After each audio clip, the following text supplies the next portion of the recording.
लगता है पापा को सब याद आ रहा है। सॉरी भाई साहब, लेकिन फिर भी आपने मुझे गाड़ी सिखाना छोड़ा नहीं।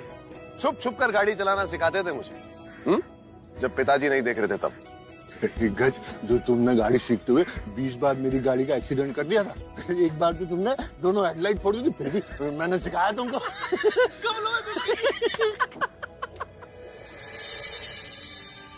भाई साहब, आपको तो सब कुछ याद आ रहा है ना? हाँ, थोड़ा थोड़ा। अरे थोड़ा थोड़ा नहीं, है तो बहुत कुछ याद आ रहा है भाई साहब। थैंक यू बिहारी जी, पापा को सब कुछ याद आ रहा है। एक सेकेंड, गज काका को पता चल गया कि पापा की याददाश्त वापस आ रही है तो बहुत बड़ी प्रॉब्लम हो जाएगी। भाई साहब, आज हम दोनों भाई एक लंबी ड्राइव पर चलते हैं। तब आपने मेरा हाथ साफ किया था गाड़ी चलाने में, आज मैं आपका हाथ साफ करवाऊंगा। चलिए चलिए, आइए बैठिए। पापा गाड़ी से नीचे। कृष्णा मैं बात कर रहा हूँ। उतरिए नीचे प्लीज। लेकिन मैं तो वो आपकी दवाई का टाइम हो गया ना, आपने दवाई नहीं खाई है, इसलिए प्लीज आप अपने कमरे में जाइए।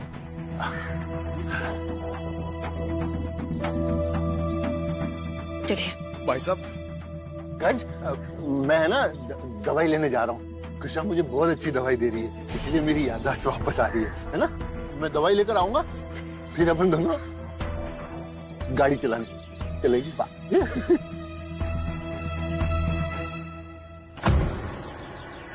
तुम्हें बड़ा शौक है ना चौधरी बनने का? दो भाइयों की खुशी देखी नहीं जा रही थी तुमसे? अरे हम दोनों सालों बाद मिल रहे थे, हंस बोल रहे थे, पुरानी यादें ताजा कर रहे थे। अरे भाई साहब को सब चीजें याद आ रही थी, लेकिन नहीं, ऐन वक्त में दूध में नींबू की तरह टपक पड़ना था तुमको। अरे मैं उन्हें लॉन्ग ड्राइव पर ले जाता, शायद ड्राइव करते करते कुछ और बातें याद आ जाती उन्हें, लेकिन नहीं, देखा नहीं जाता किसी और की खुशी। काका, आप प्लीज महल में ये किसी को मत बताइएगा कि पापा की याददाश्त वापस आ रही है, खास करके देवराज सर को। वो अगर उन्हें पता चला तो... वाह, मेरे भाई साहब की याददाश्त वापस आ गई। इतनी बड़ी बात, इतनी खुशी की बात, और मैं किसी को ना बताऊं। वो काका अगर पता चलेगा तो... क्योंकि अगर सबको ये बात पता पड़ गई, खासकर तुम्हारे देवराज सर को। बहुत सुंदर, थैंक यू। और ये तुम्हारे लिए डायमंड नेकलेस। ये तो मेरा फेवरेट है। वाओ, शॉपिंग, वो भी इतनी सारी। हाँ, आपको क्या लगा था वो पैसे जो हमने आपको दिए वो ये सब करने के लिए दिए? जी नहीं, वो 5 लाख रुपए हमने आपको इसलिए दिए थे कि कृषा और उसकी मंडली क्या करने वाले हैं उसकी मिनट टू मिनट की इंफॉर्मेशन आप दोनों हमें देंगी। वो क्या है ना उग्रा, कृषा आपकी जितनी बेवकूफ नहीं है। वो कानों में कीमती झुमके, पैरों में महंगी हील्स पहनने में अपना वक्त बर्बाद नहीं करती, क्योंकि उनका प्लान बहुत बड़ा है।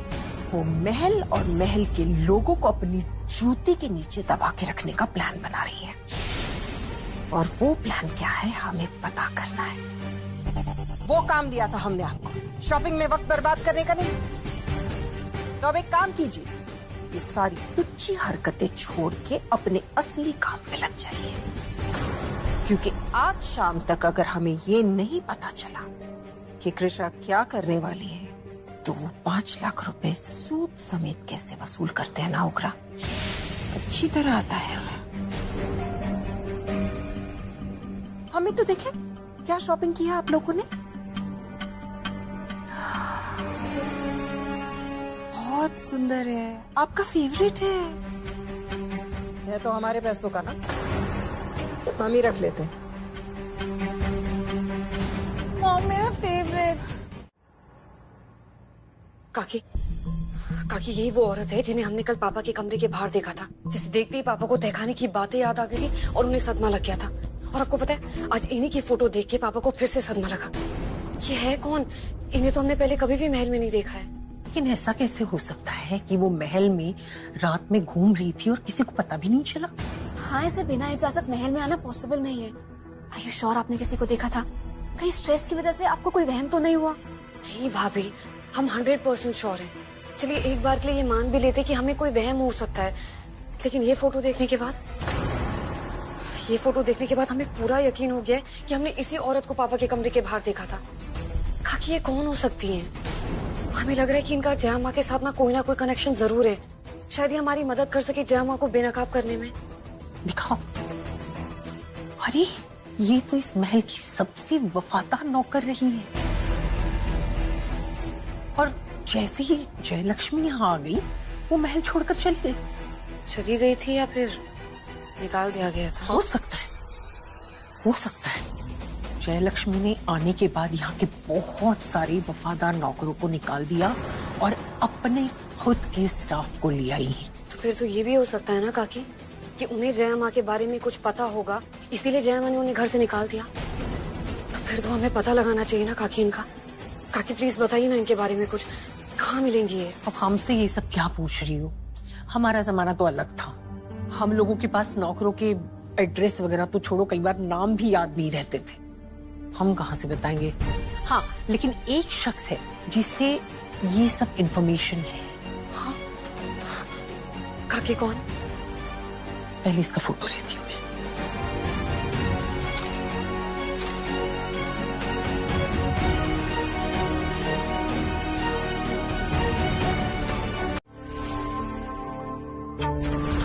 देखिए ना, आप पहचानते ही नहीं, हमारे महल का पुराना स्टाफ। मीनाक्षी कोई फोटो दिखाकर गज से कुछ पूछने की कोशिश कर रही थी। कैसी फोटो?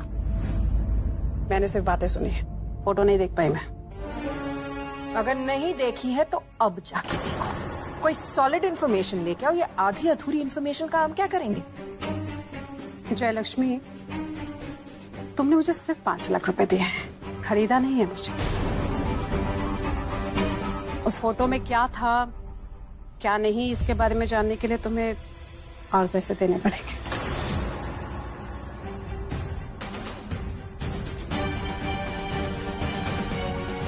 देखो मीनाक्षी, माना कि कृषा से मेरी कोई खास दोस्ती है नहीं, मगर अगर उस नागिन जयलक्ष्मी और कृषा के बीच में मुझे किसी को चूज करना पड़ा तो फोटो दिखाइएगा वो। हम भी दिखाते हैं आपको कि इस बूढ़ी याददाश्त में कितना दम है।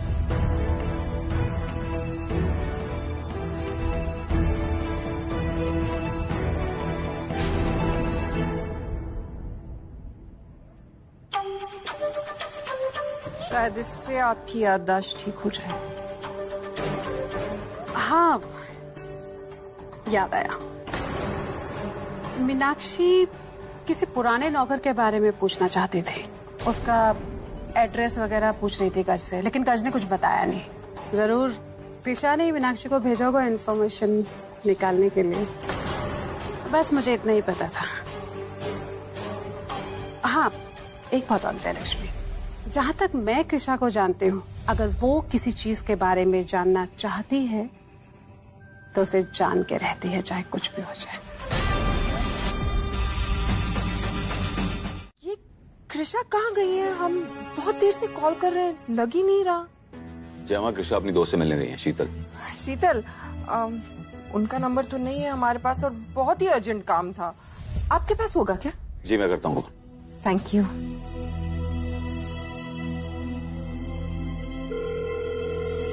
हाय शीतल, मैं देवराज बोल रहा हूँ। हाय जीजू, कैसे हैं आप? बस फर्स्ट क्लास। अच्छा, कृष्णा से बात हो सकती है? उनका फोन नहीं लग रहा था। कृष्णा से? वो तो मेरे साथ नहीं है।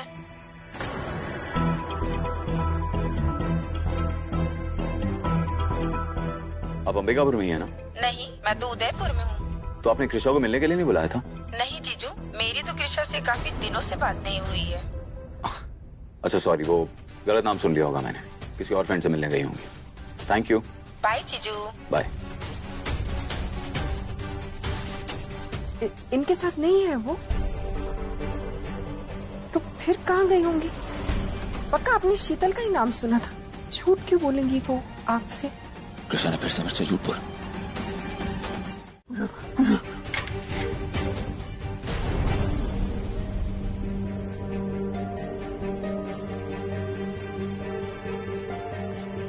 पापा,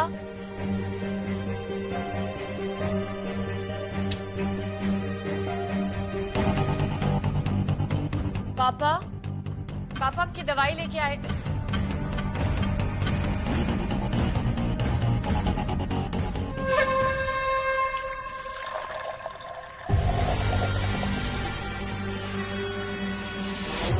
आज तो मजा ही आ गया माँ, जब देवराज उस कृषा पर चिल्लाया। ओहो, मतलब क्या सुकून मिला है।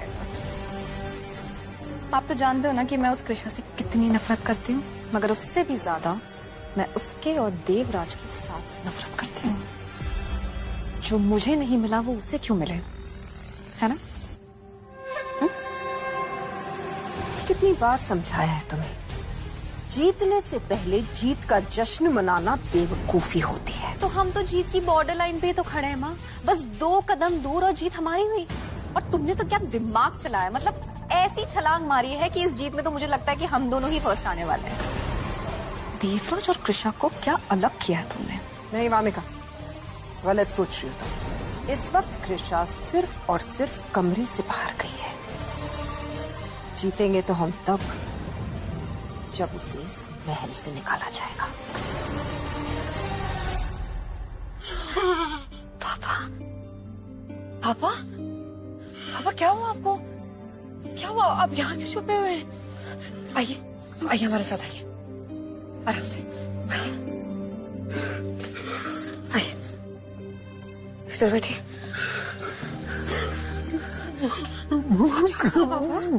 मुझे बचा लो, वो मुझे मार देंगे। कौन मार देगा पापा? कोई नहीं है, हम है ना आपके साथ, कोई नहीं मारेगा आपको। आइए, पानी पीना। हाँ, अभी लेके आते हैं, आइए।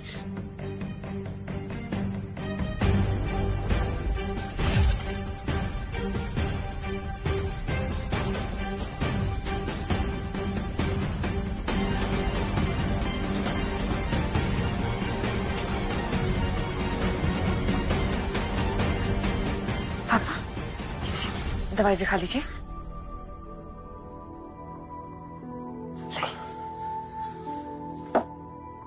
आइए, आप आराम कर लीजिए, हम है ना यहाँ पे, आइए।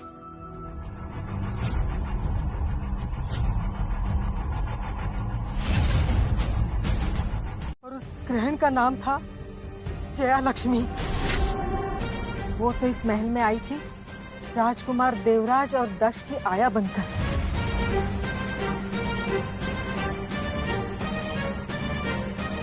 लेकिन जैसे ही वो आई, सबसे पहले उसने महाराज जी और रानी साहिबा के भरोसेमंद लोगों को दूर करने का फैसला किया। और उसमें सबसे पहला नंबर था मेरा। चोरी का झूठा इल्जाम लगाकर मुझे महल से बाहर कर दिया गया। मैं सोचने लगी कि महाराज जी से जाकर सब कुछ सच सच कहूं, लेकिन एक दिन खबर आई कि एक एक्सीडेंट में महाराज जी और रानी साहिबा दोनों स्वर्ग सिधार गए। मेरा तो विश्वास ही नहीं हुआ। मैं भाग भाग कर महल में गई तो वहाँ शोक सभा चल रही थी। मुझसे बैठा नहीं गया। सोचा मैं घर वापस चली जाऊं, लेकिन रास्ते में ही मुझे अगवा कर दिया गया। जब मेरी आँख खुली तो देखा कि महाराज जी मेरे सामने है, सीता। हम दोनों उस तहखाने में बंद थे और हमें बंद करने वाली दूसरी कोई नहीं, जया लक्ष्मी थी। महाराज जी से उन्हें कोई बदला चुकाना था, इसलिए उसने उन्हें कैद कर लिया। उनका ख्याल रखने के लिए मुझे भी बंदी बना लिया ताकि मैं उनकी सेवा कर सकूं। मैंने वहां से भागने की कोशिश की, लेकिन उसने मुझे तस्वीरें दिखाई। उसने मेरे परिवार को पूरा विश्वास दिलाया था कि महल के सामने हुए एक हादसे में मेरी मौत हो चुकी है। उसने मुझसे कहा कि मुझे यही जिंदगी भर महाराज की सेवा करते हुए, उनका ख्याल रखते हुए यही रहना है। अगर मैंने भागने की या मेरे परिवार वालों से मिलने की कोशिश की तो मेरे परिवार वालों को वो जान से मार देगी। उसने मुझसे वादा भी किया कि महाराज जी की सेवा करने के बदले वो मेरे परिवार को हर महीने मेरे तनख्वाह के तौर पे पैसे भेजती रहेगी। और इस तरह से मैं और महाराज जी बरसों से उस तहखाने में कैद रहे। मैं रोज उन पर अत्याचार होते हुए देखती थी। वो उन्हें रोज मारती थी, लेकिन इतना कि जीने की चाह खत्म हो जाए, लेकिन जिंदगी नहीं। लेकिन उस दिन आप आई और आपने महाराज जी को आजाद कर दिया। मैं भी वहाँ से चुपचाप निकल गई। जयलक्ष्मी ने मुझसे वादा किया था कि जब मुझे मेरी नई जिंदगी शुरू करनी हो तो वो मुझे पैसे की मदद करेगी। लेकिन यहाँ से बाहर निकलने के बाद मैंने उनसे बात करने की बहुत कोशिश की। उन्होंने मेरा एक भी फोन नहीं उठाया और ना ही मेरे परिवार को इतने सालों से एक पैसा भी नहीं दिया।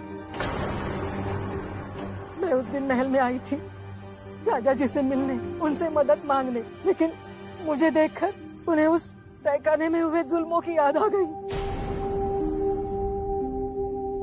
मेरी मदद करो राजकुमारी जी, मेरी मदद करो। दुनिया की नजर में तो मार चुकी हूँ मैं, लेकिन सच कहूँ मुझे तो लगता है मैं एक जीती जागती लाश बन चुकी हूँ। कैसे जीना है कुछ समझ में नहीं आता, क्या करूँ? सब कुछ बदल चुका है। हम आपको कुछ नहीं होने देंगे, हम आपका ख्याल रखेंगे। जया माँ ने बहुत सारी जिंदगियां बर्बाद की है, अब वक्त आ गया है उनकी जिंदगी बर्बाद करने का।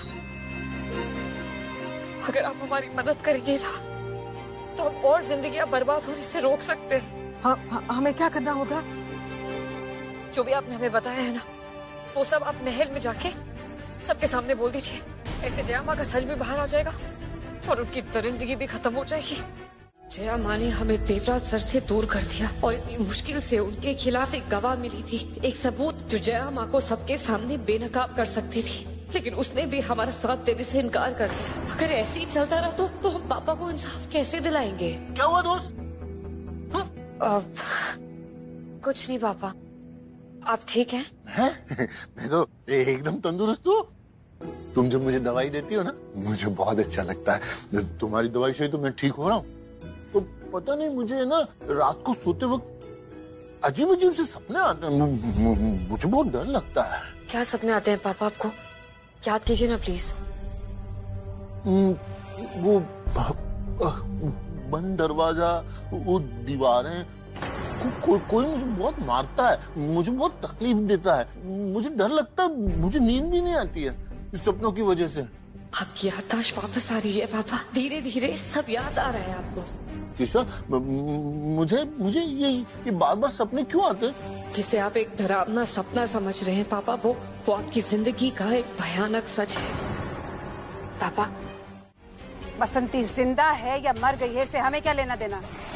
हाँ कृषा, मुद्दे की बात पर आओ। हम यहाँ बसंती के बारे में क्यों डिस्कस कर रहे हैं? अपना सारा काम छोड़ के तुम्हारी बकवास सुनने थोड़ी आए हम यहाँ पे। सब लोगों का बसंती के बारे में जानना इसलिए जरूरी है क्योंकि वही एक इंसान है जो इतने सालों से पापा के साथ तहखाने में कैद थी।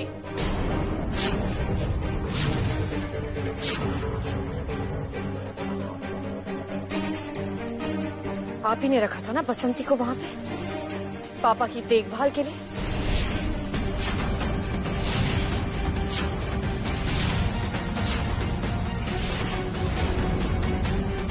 बसंती एक वो चश्मदीद गवाह है जिसे ये पता है कि इतने सालों से पापा के साथ तहखाने में क्या क्या हुआ है, पापा ने क्या क्या सहा है।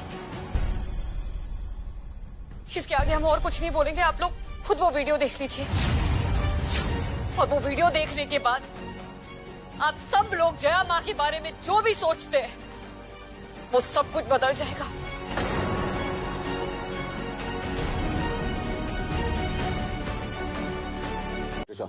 ये सब क्या चल रहा है? कहाँ है बसंती और इस वीडियो में क्या दिखाने वाली थी आप मुझे?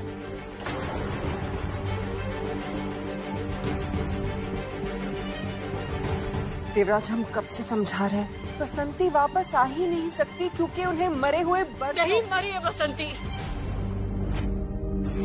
और हम जानते कि आप उन तक भी पहुंच गई होंगी और उनको धमकी दे दी होगी, इसीलिए वो पीछे हट गई। लेकिन कोई बात नहीं, अगर बसंती नहीं तो ना सही, हम आपके बारे में सब कुछ जानते हैं। आज आप सब लोगों को सच बताते हैं। इतने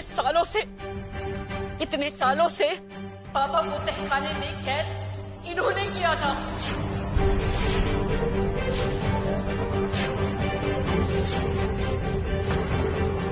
इतने सालों से पापा पर जुल्म इन्होंने किए थे। और तो और आपकी मम्मी पापा का एक्सीडेंट भी जया माँ ने करवाया था।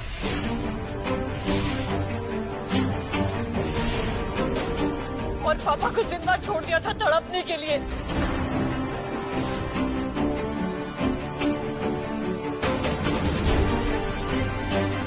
खुद को माँ कहती है ना? आप देवराज सर की माँ नहीं है, बल्कि उनकी माँ की कातिल है।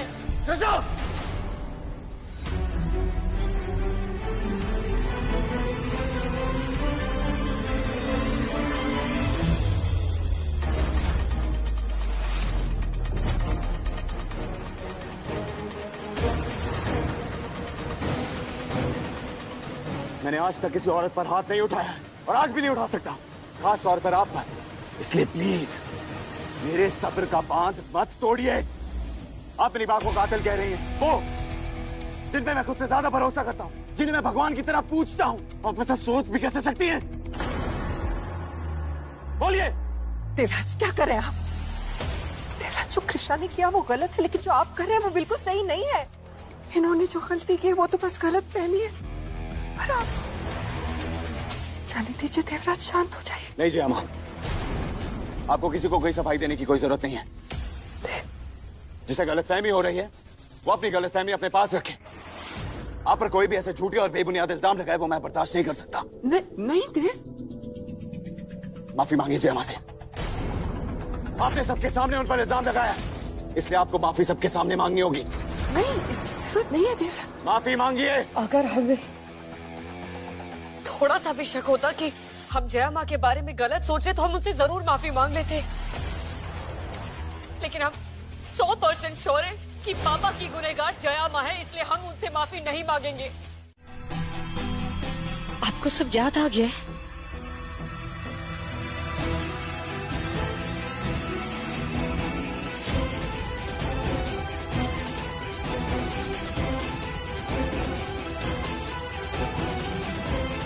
मुझे सब याद आ गया है। मुझ पर हुआ हर एक जुल्म, हर एक तकलीफ, सब याद आ गया मुझे।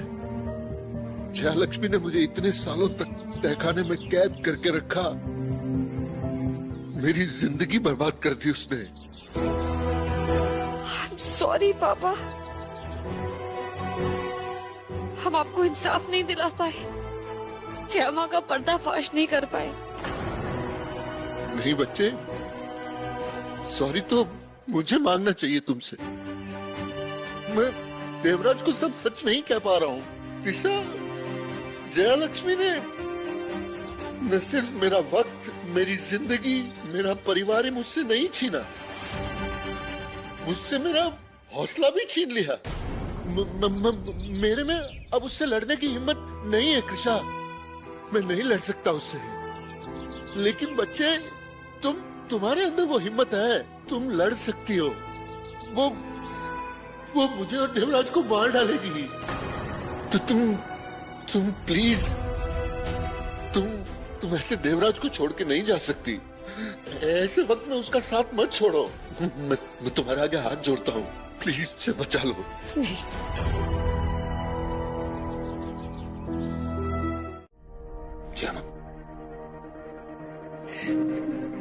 देव, ये हमारी वजह से हुआ है, सब कुछ हमारी वजह से। नहीं जया प्लीज खुद को दोष मत दीजिए, प्लीज आइए।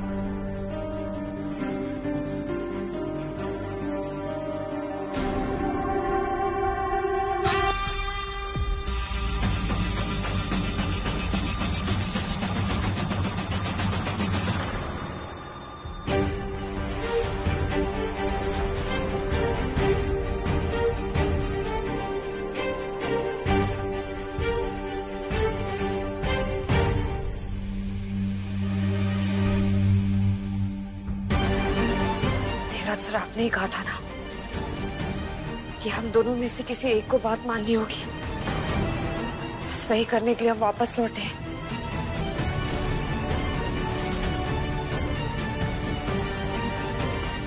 हमारे पति चाहते हैं कि हम आपसे माफी मांगे, इसलिए हम आपसे माफी जरूर मांगेंगे।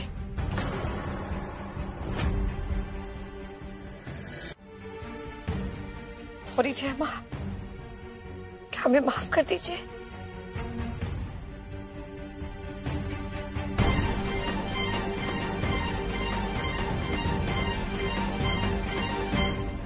ये आप क्या कह रही हैं बेटा? हमें तो आपसे कभी कोई शिकायत थी ही नहीं। आपको माफी मांगने की क्या जरूरत है?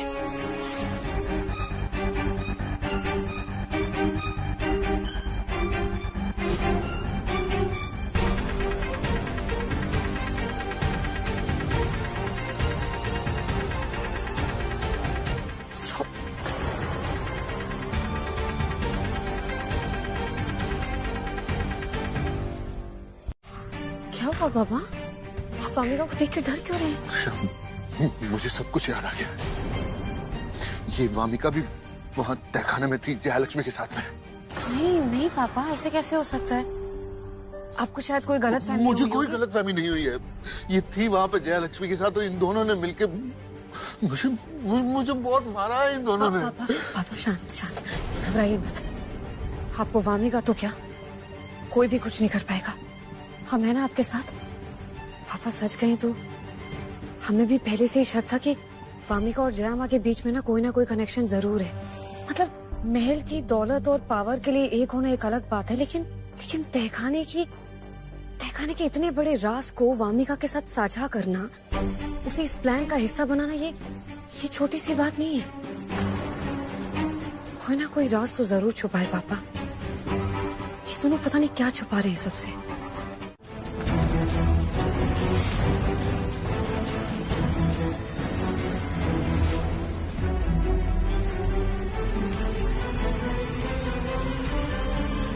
हद करती है ये लड़की। किस तरह से ये कमरा बिखरा हुआ है। सारी सफाई भी अब हम ही करेंगे। यहाँ पे सब कुछ हम करेंगे, इनको कोई रिस्पॉन्सिबिलिटी नहीं है। कपड़े देखिए। ये वामिका के कमरे को देख के ऐसे क्यों बर्ताव कर रही है, जैसे ये उसकी माँ हो? कब सीखेंगे यहाँ?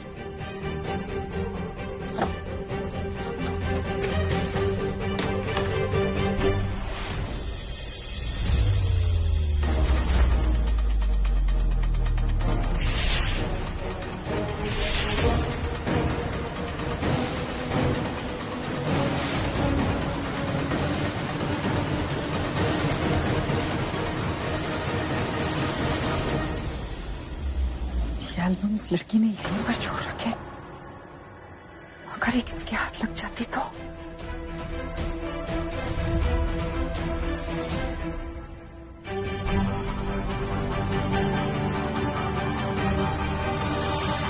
आखिर ऐसा क्या था उस एल्बम में? एल्बम भी जया माँ लेके चली गई।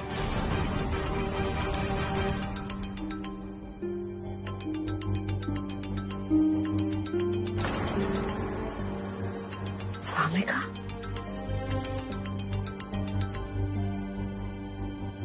हेलो मम्मी, वापस आने में ना थोड़ा सा लेट हो जाएगा, तो मेरा इंतजार मत करना। चल मेरे फ्रेंड्स बुला रहे हैं, बाद में कॉल करते हो तुझे, ठीक है? बाय, ध्यान रखना अपना और थोड़ा चिल कर, ओके? बाय। क्यों वामिका जया माँ को मम्मी क्यों बुला रही थी? कहीं वामिका जया माँ की बेटी तो नहीं?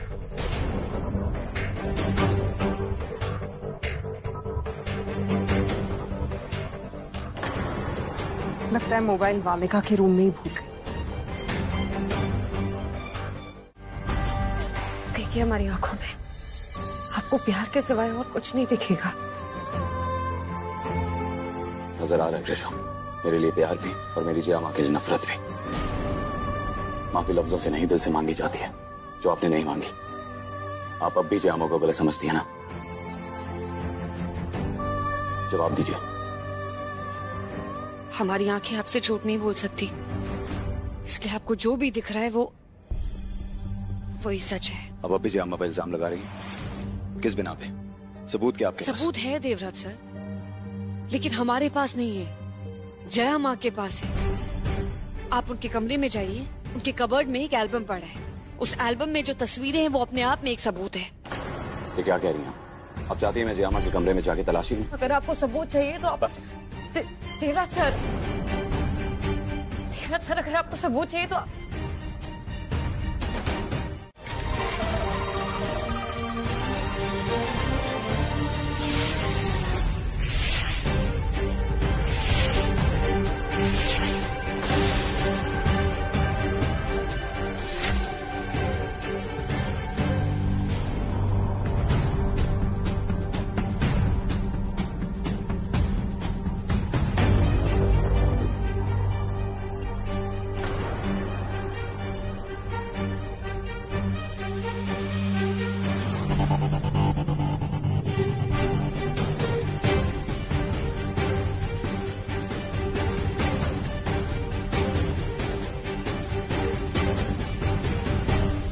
आप लोग सब इस तरह यहाँ?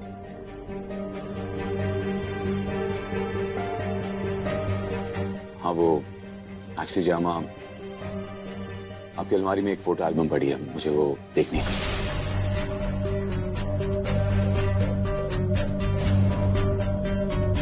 हमारी अलमारी में एल्बम दिख रही है आपको? और अभी दिख रही है? सॉरी जयामा, लेकिन हाँ अभी देखनी है।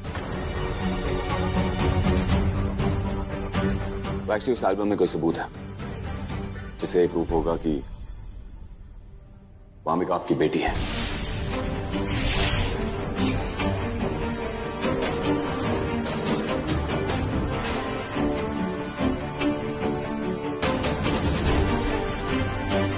ईशापुर की राजकुमारी हमारी बेटी है।